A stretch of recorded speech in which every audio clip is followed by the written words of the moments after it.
If there's one lesson the COVID-19 pandemic has taught us, it's to be financially prepared for once-in-a-lifetime events. In a world where living beyond our means and being in debt has become the norm, setting up a financial safety net during times of economic downturns can be difficult for many.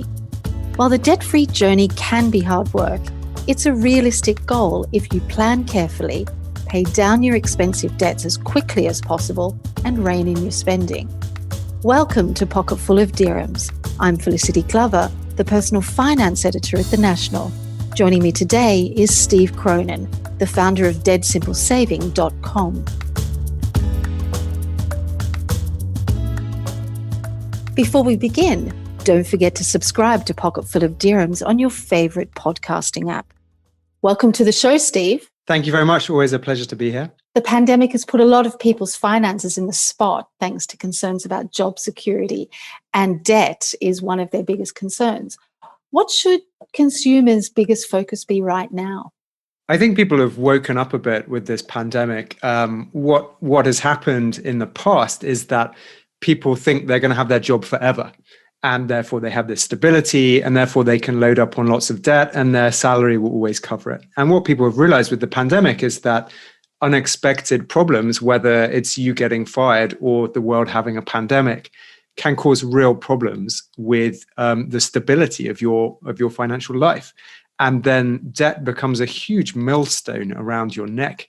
If you are paying, let's say, 3,000 dirhams in debt every month, and that's fine until you suddenly lose your job or you get a 50% pay cut, you could be in real trouble, because the bank, yes, there is the test program and everything, but the bank's not just going to say, oh, no problem, you never have to pay it off.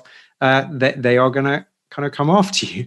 So I think people have become much more aware of the dangers of debt, and that's probably a good thing. I mean, if anything positive comes out of this whole experience, it is that you have to plan for the unexpected. And you have to think about debt and the implications of what it could do to your life. Absolutely. So we're talking about debt here. And I think that there's, good debt and bad debt. But do you think all debt is bad, or is it okay to have debt? But, to help you with that, you always need to be planning for the future. Yeah, I think there's a clear division between good debt and bad debt. And I would say that is between cheap debt and expensive debt. So that comes down to interest rate or profit rate if you're doing Islamic banking. So typically I would say, as a rule of thumb, if you're paying more than 5% a year, and by the way, that's not the flat rate, that's the reducing rate, right? You may have to dig a bit to find out what the reducing rate is, because they like to use the flat rate in marketing, but the actual reducing rate, the rate that you'll be paying every single month for the rest of the term of the loan, tends to be a bit higher. If that's over 5%, I would say that debt is expensive and you should pay it off as soon as possible. If it's below 4%, then I would say that's actually quite cheap and there's no hurry. I mean, if you're paying 2-3% on something, I don't think there's a massive hurry to pay that off. And you have to look at that as a percentage of your salary. Obviously, there is a debt burden element of that. But if that debt is like 10-20% of your salary, and you've got some cash set aside, and so even if you lost your job, you could still pay it off somehow, then I don't think there's any big hurry to pay it off. When you talk about cheap debt and expensive debt, are you talking, cheap debt, for example, is a mortgage versus expensive debt, which would obviously be a credit card? Yes. So typically, the more secured a loan is, the lower the interest rate would be. So what do I mean by that? It's secured on a property, it's secured on a car. If you stop paying, then the bank can repossess your property, they can repossess your car. And so they're going to give you a better interest rate for that. So typically we see student loans, mortgages, car loans, they tend to have lower interest rates. the type of loan that's more dangerous and expensive tends to be the personal loans, which are kind of unsecured. If anything, they're secured on you, right? So they tend to have a higher interest rate. And then, of course, credit cards at the top. Now, credit card debt is dangerous. And I would say to anyone, if you're not paying your credit card off every single month in full, that is a massive red flag, and you must do something about it. And I think if you take away any one thing from today's podcast, you must pay off your credit card debt in time. I totally agree with that. Do you think that debt, anything from mortgages to credit cards, personal loans and car loans, it's become such a way of life and is so entrenched in our lives that people can't kind of envision being debt-free? Yeah, and maybe that's a failure of imagination that people need to start thinking about, especially given the horror stories that we see in the National's debt panel every single week. It is important to try and envision that life being away from debt. If you think of what the bank's job is, the bank's job is to kind of get you into debt, right? It's kind of like a cake shop. A cake shop is going to try and sell you more cake than perhaps is healthy for you, right? And a bank is possibly within the regulations going to try and sell you more debt than is perhaps healthy for you. And so they will be trying to get you to have those 3 credit cards. They may encourage you to get a personal loan and a mortgage and a car loan and all of these things. And at some point, you have to be the adult and say, I don't need this. And if you are addicted to debt, you just do have to. I think a lot of people are in the region, actually, because it's quite easy to get debt and it's pushed quite hard. People are phoning you up all the time to sell you a credit card or to give you a loan. And you have to at some point say, stop, I don't need this. There's plenty of people driving around in flashy cars, living in amazing villas with fancy Rolexes and amazing handbags, and their entire life is built on debt. Well, I'm sorry, but that's a fake life, right? Because the more debt that you have, the more money has power over you, and the more the bank has power over you. So that lifestyle is quite precarious, and you have to learn how to step away from it. I think that's interesting. One of the things, what prompted me to do a podcast on this topic is that I've been living a debt-free life for a couple of years now. And there was a time when, yes, I had debts, but I've, paid them all off. And I just think, that freedom that you feel, knowing that you don't have to make a regular payment to a bank for a credit card or a personal loan or whatever is so liberating, I think. But do you think it's to live a debt-free life? Is that a realistic goal for most people in the world, and why? I think at some point in your life, you're going to have to be debt-free. When you're 70, you're probably going to be debt-free, right? And so you can never start too early, really. But I think I tend to think of being completely debt-free as a little bit extreme, because like credit cards are useful. Loans in certain circumstances like mortgages, they are useful as long as you have a plan for paying them off. But it's a personal thing. Like if you've had problems with debt in the past and you can sleep at night by being debt free, then that is great. If you are comfortable learning how to manage your debt and you only have cheap debt, and you pay off your credit card every month, then I think that's okay. The problem is people don't realize you are literally handing your life over to the bank and to some extent to your employer once you take out a big expensive mortgage or you build up your credit card balance. And those two entities are going to be controlling your life. And so it's going to be stressful. You're going to lack freedom. Is that what you really want in life? And certainly I've had friends who have come to the UAE and got a fancy car, kind of trying to keep up with the Joneses, I suppose, got a fancy car and on debt, and then really struggled when they lost their job. really, really struggled, and it's been a mess, and it's had a big toll on their physical health. And I think quite a big percentage of people probably end up like that. And if you can show, people more like you, you should talk more about this topic and say, actually, what's going to lead to more happiness? Is it going to be a fancy car and lots of nice fancy handbags? Or is it going to be knowing that you are debt-free and stress-free and have flexibility? And at some point, and it may take a bad event for people to realize which is better, but at some point you have to realize that actually a fancy car is not everything in life. Yeah, no, I totally agree with that. And I think we've all had those friends, who have moved here and have, embraced the debt problem, just because they think, wow, it's so easy to get credit here, and I don't mind getting into debt because my job's paying well or whatever. And then, like with the pandemic or the global financial crisis, something black swan event happens, and you really do risk drowning, I think, in debt. I mean, for me, I'd much rather be debt free. I have a credit card, but I don't use it. I'm actually thinking of cancelling it because I haven't used it for more than a year.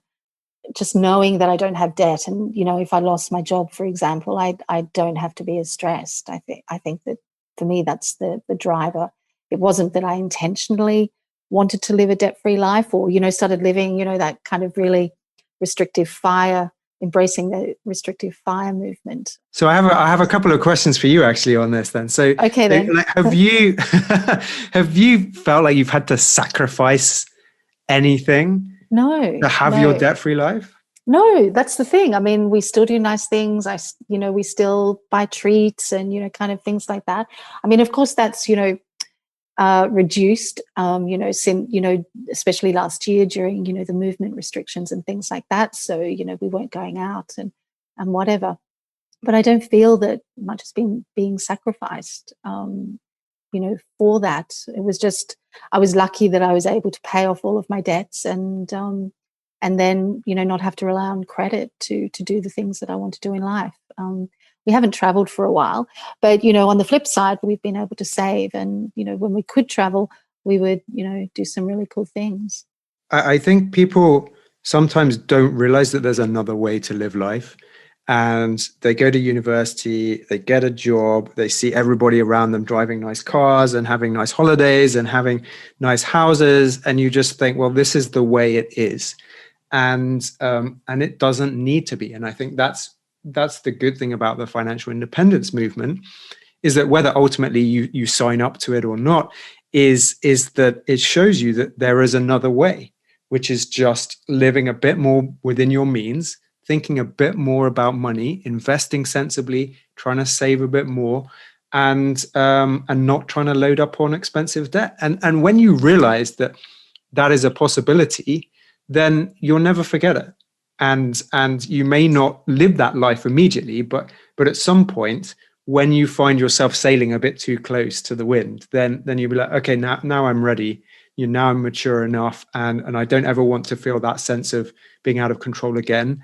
And so I'm going to be debt free. I'm going to massively reduce my debt, and you will find that you're still happy, and that the things that are important in life don't really cost any money.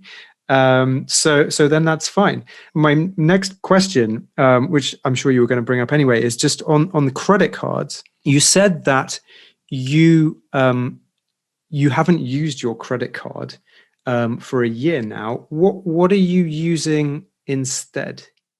So I just use my debit card. Yeah. So because I have my academy program, so I teach a lot of people about this stuff, and I feel that in the region, debit cards skimming and card fraud has just seemed to have gone up a lot recently. And I typically tell people in my course that the only thing that should see your debit card is the ATM machine. And even then, if you're in Europe or whatever, you have to check for one of those card skimming machines on the ATM. And the reason for this is because your debit card is like the keys to the kingdom, right? It's the keys to your current account. And you don't want to flash that around too much. Now, some people just keep a tiny amount in their credit card current account, and then it doesn't really matter. But I worry that if someone gets access to your debit card, they can take money out of your account, and then that money is gone. And the bank's going to be frustrated, and you're going to be frustrated, and you have to try and get it back. Whereas if your credit card gets skimmed, then it's generally much less of a problem to get it back. The card companies and the banks are insured to cover this, and you may not even have to make an excess payment if they can resolve it in time. So I'd say that it's much more secure to have a credit card. I think if you're going to use your debit card, then I would use Apple Pay or Google Pay or whatever, because then the card details don't get transferred fully to the merchant. So that's an extra layer of security. But I would also say personally, like, don't use your debit card in restaurants, online, gas stations, things like that. I would use a credit card. Plus you get points, cash back, things like that. And you just need the discipline of paying it up every month, or even every week, or every transaction. I mean, I know some people who like pay off their credit card every day, like in the evening, they just pay it off, because that reinforces the link between buying and spending money. Because otherwise that link, if you pay off every month, it's slightly broken. So that's my rant about debit cards and credit cards. I'd be interested to hear what you think about that. Well, thank you. I am aware, of the risks of, financial fraud and things like that. I mean, I have to say I don't keep a huge amount of money in my current account, and everything, savings and things are elsewhere. So, that's I kind of figure that that's okay. Preferably, I would rather, I didn't lose any money to scammers, of course. So definitely, I wasn't really aware of that. So maybe I should rethink giving up the credit card. And I am one of those people, when I have used the credit card, I do pay it off literally as soon as the transaction is done. I log in and pay off the amount immediately. So I am one of those people as well, I just get, I don't know, I find debt very, very stressful, to be honest. And I think that so many people are slaves to debt. And I just don't, want that feeling at all. It took me a long time, though, to get to this level. I mean, as I said, I have been in debt. I've learned, expensive lessons in life. And I just don't want to go back to that. So that's what motivates me. Yeah, for sure. I mean, debt is a very adult matter, right? Kind of like driving your car. You have to be responsible when it comes to debt, and you have to make decisions that the spending monkey that sits on your shoulder isn't always going to like. And yeah, you have to be sensible and disciplined. So if you struggle with that sort of thing, and with impulse purchasing or whatever, then you have to take ownership of that yourself, because no company is going to do it. The bank's not going to do that for you. The companies make money from you buying their goods and services, so they're not going to help you. You have to do this yourself. And at some point you have to put on your adult pants and say, like, I'm going to get control of this. And it's good that you know yourself, right? So you know that debt stresses you out. And so you can manage it accordingly. And I think so many people live day to day. They see something, they want it, they buy it, and they don't think about the consequences, because today they have a salary. And I think for anybody now, you should take the time, on a lazy weekend when you're in a good mood, like plan and plan it with your other half, if you have another half, and say, well, what happens if I lose my job? Or what happens if we both lose our jobs? Or what happens if our salary is cut by 50%? Like, what actually would we do? And make a plan. And if you run the numbers and you see that, like, your debt is really going to mess you up, then you need to take steps now, while you still have a job, to plan for that, and maybe to start getting out of that debt, or pay off your credit card balance. And I think, as you've discovered, I mean, it's a wonderful feeling. Paying off your credit card balance and then being free of credit card debt is an amazing feeling. And it's probably a better feeling than the kind of short-term addiction of spending money because you're not very happy. And that's a whole nother area. But it really helps to understand why you're not happy and why you're spending. If you're spending a lot of money because you're a long way away from home and you're missing your friends and you work very hard, and so you're spending lots of money on convenience items like deliveries, and you're treating yourself a lot because you're kind of miserable at work, then you need to acknowledge that, and maybe you need to change up your life so you're not so reliant on purchasing, and therefore you won't be so reliant on debt. I totally agree with that. Definitely. I mean, you see, everywhere these days, people struggling with debt. And I think it's not just about, buying things and being addicted to buying things. I mean, some people get into debt and it just becomes, this vicious circle, they can't seem to get out of it. And then, of course, those unplanned things in life happen, like losing your job, and it just compounds, as well as the interest on everything that you owe. So it can be, I think money is very emotional. Debt can make it worse. I think also the cash buffer, the emergency money, can help a lot. We see time and time again on the debt panel, we see people whose parents get sick. And this is especially true in places like India and Pakistan, where they don't necessarily have health insurance, especially for elderly people. And so the dad gets sick. You have to pay the medical bills. They're much bigger than you ever anticipated. And so you take out a credit card to pay for that. And then, of course, you can't pay off that debt. Maybe then you lose your job. And things spiral from there. So you're absolutely right. So not even from spending money on stupid stuff, but actually from trying to help your sick parent, you then end up in a debt spiral. And many families actually relying on the breadwinner living in the UAE to support the entire family.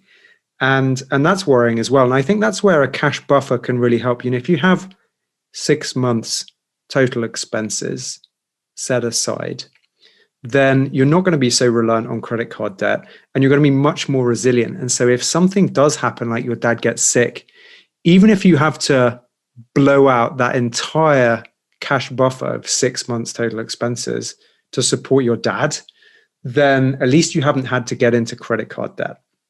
And I think people who live for the moment, they don't tend to have enough cash. There's two types of people, right? People who have way too much cash just sitting around, and people who just don't have enough. But a cash buffer will protect you against getting into debt unexpectedly, and will definitely help you sleep at night. Yeah, absolutely. And I think, even if you do have to tap into those savings, it's much easier to build it back up again than it is to pay off debt, with the interest and the compounding interest if you start missing payments. So, I'd much rather resave than pay off a debt. But that is an issue. I think that's, this debt spiral. It's very sad. Yeah. And the compounding is a serious thing. If you look at a credit card that's maybe charging 3.25%, if you don't pay that off for a year, the interest is compounding interest on interest every month. And so, you may be paying like 47%, right? It's much more than just multiplying it by 12. It's 47% is what you might be paying, plus late fees. And so you could be paying this off for years and still barely make a dent on the balance. You have to be super, super careful about credit card debt. It is really toxic, and I think best avoided. No, absolutely. I mean, I remember an advertising campaign. It was financial literacy. I can't remember which country it was in, but it was basically, there was a full-page ad that, it was a luxury item, like a Birkin bag or something like that. It had the price, the retail price underneath it. And then on the next page, it kind of, put if you miss payments and the compounding interest, and you end up paying tens of thousands of dollars for something on credit if you don't pay it off immediately. Yeah, for sure. I mean, and you're not necessarily going to notice on your credit card statement. I mean, I always use the example, if you go for a nice holiday and it's 10,000 dirhams, and then over the next 2 years, you just pay off the minimum balance on your card, which is pretty low. Then after 2 years, like on your statement, it's going to say like 10,200 or something, because it doesn't show the interest that's been building up. But in reality, after 2 years, that holiday that was 10,000 dirhams is now going to be a lot more, right? And it may even be like, say, after 2 years, it's going to be like 18,000 dirhams, right? So that's a huge amount extra. And the problem is, though, that people aren't just going on one-off holidays and putting it on their credit card. They're actually putting that 10,000 dirhams on every single month, and then still only paying the minimum balance. And then after 2 years, you could have paid an extra like 100,000 dirhams just in interest, completely unnecessarily, because you're not taking this seriously. And some people have a head in the sand approach, which is really dangerous. And look, we've all been there. I'm very human as well, and I've had to like wake up and realize that I needed to sort out my credit cards, and you never forget lessons like that. And it makes you very passionate about telling everybody, like you cannot have a head in the sand approach to this. If you're listening to this and you kind of know that you need to sort out your credit card, like you must do it. Like there's almost nothing more important. Getting back to, trying to live a debt-free life, what tips could you recommend for people to get started on a debt-free journey, aside from paying off your credit card, of course? I think it really helps to learn a bit about financial independence. Just Google it. There's lots of good advice out there. It's just a way of thinking about money in a holistic framework, so you see how everything fits together. I would you have to understand where you are now, right? So like you need to understand like what are your assets, like what you own, what are your liabilities, what you owe, what's your income, what are your expenses, if you are in debt, like what's the interest rate for all the different types of debt that you're in. Like just get the facts, because like when you have the facts, then you can control them and you can manage them, and actually you feel a lot less stressed than like not really knowing where you are. And so understand where you are and understand like where you want to get to. What kind of life do you want in 20 years time? Like when do you want to stop working? People think that they're either going to work for the rest of their life, or that they need to retire when they've got like $2 million or some huge amount, which you absolutely don't need. So like have a bit of a plan, and then generally having that plan and working towards that and saving and investing towards that goal will become more exciting than buying a fancy handbag. And so that will start to shift your mentality. And then the next step to that really is just understanding the expensive debt that you have and finding ways to pay it off as far as possible and as fast as possible.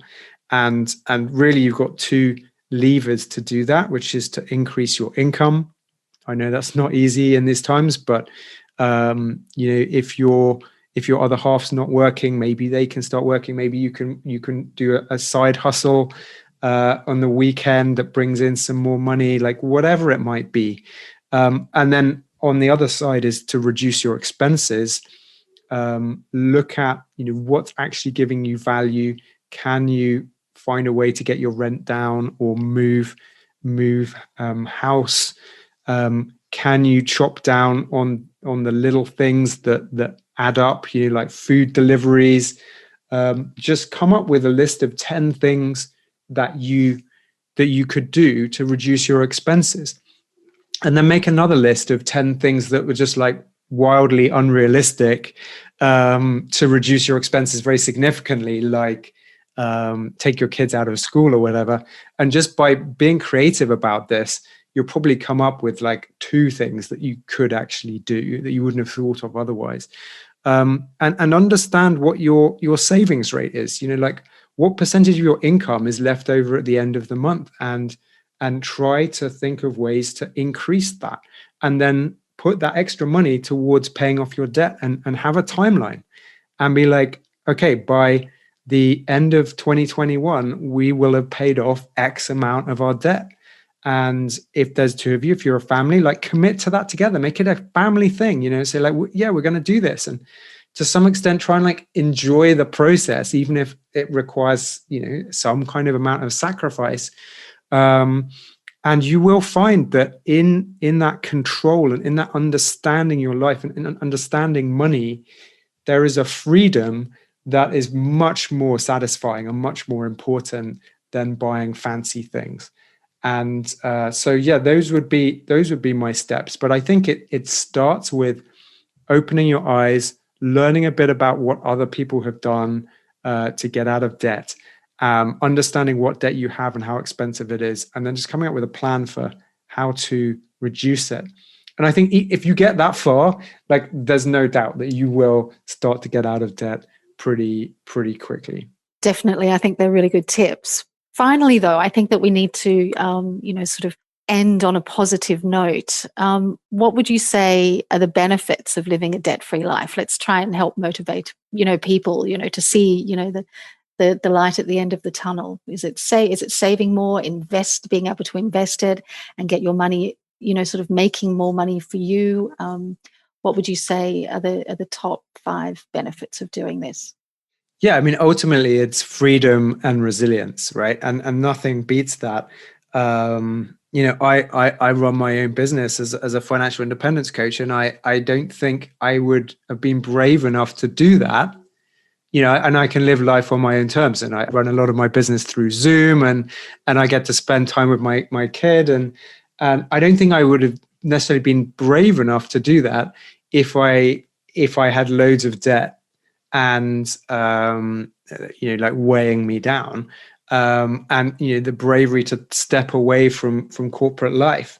And so I think freedom and resilience are the biggest things, but also just being able to sleep at night, is huge benefit, and not being beholden to the bank. I mean, you speak to anyone, and you don't have to look very far, anyone who's been phoned up by the bank's recovery department, you trying to get their money because you missed a payment or whatever. It's horrible. And it's really stressful. And financial stress is like possibly the top stress that employees see. And, any one moment, 30, 40% of your employees will be chronically stressed about money. And that makes you sick, right? It physically and mentally impacts your health and well-being, and makes you more likely to have anxiety and depression, more likely to have a heart attack, all of these things. So everything is wrapped up together. And there's huge benefit to just taking control of your money, reducing your debt, and reducing the ability for external circumstances to totally ruin your life.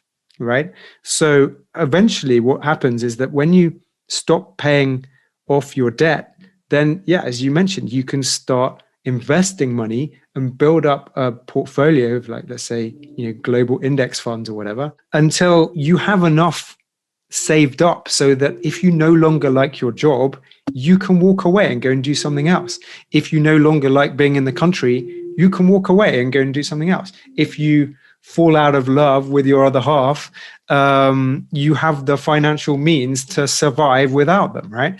I think there's many, like women in particular, who feel like trapped in relationships where they feel, well, like, what would I do? I don't understand money, et cetera, et cetera. And whereas creating that financial savviness means that, you can survive by yourself. You don't need a bank. You don't need a boss. You don't need a bad relationship. You can stand on your own 2 feet. And so a lot of that comes from being debt-free and knowing that, like, whatever happens, like even if there's a once in a century pandemic, you will be okay. Like, you will be okay.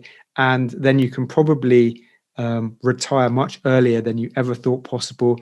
And of course, like, you're not just going to sit on the beach, right? But you can go and do like what you're actually put on this earth to do, and go and help people and experience all the wonders that life has to give, rather than being a slave to your company. And we've all felt like that. Like, there's nothing worse than feeling trapped in a job. Debt will trap you in your job for sure. And you may end up even, in prison or whatever if you're not careful. If you lose that job, no one wants that feeling. So yeah, like, there are so many positives to having an expensive debt-free life. And if you are really struggling with the concept of being in debt at all, then yeah, have a completely debt-free life. And you will feel the freedom and resilience that you are experiencing with your own debt-free life. I totally agree with you on that. Having a debt-free life myself, as I said, that freedom of liberation is really incredible. It's empowering, I think. Yeah, not many people just realize that it's possible. Like, so many people just think like there is a way of living life, and it is like loading up on debt, buying expensive things, working really hard, grinding yourself into the dust. And actually, it does not have to be like that, right? There are cleverer ways to manage your money, and that gives you freedom, and then that gives you happiness. You'll be a much nicer person. People want to hang out with you. The right people will want to hang out with you, not just your friends who spend lots of money. So yeah, you may find yourself going against the herd and having to say no to people who just love spending money, but that's okay. Like, you'll get an inner happiness that's hard to beat. Thank you this week to Steve Cronin, the founder of DeadSimpleSaving.com. If you would like advice on your personal finance issues, you can write to me at pf@thenational.ae. And remember, PF stands for Personal Finance.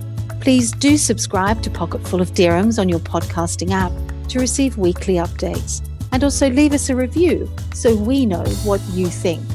This episode was produced by Arthur Edison, and I've been your host, Felicity Glover.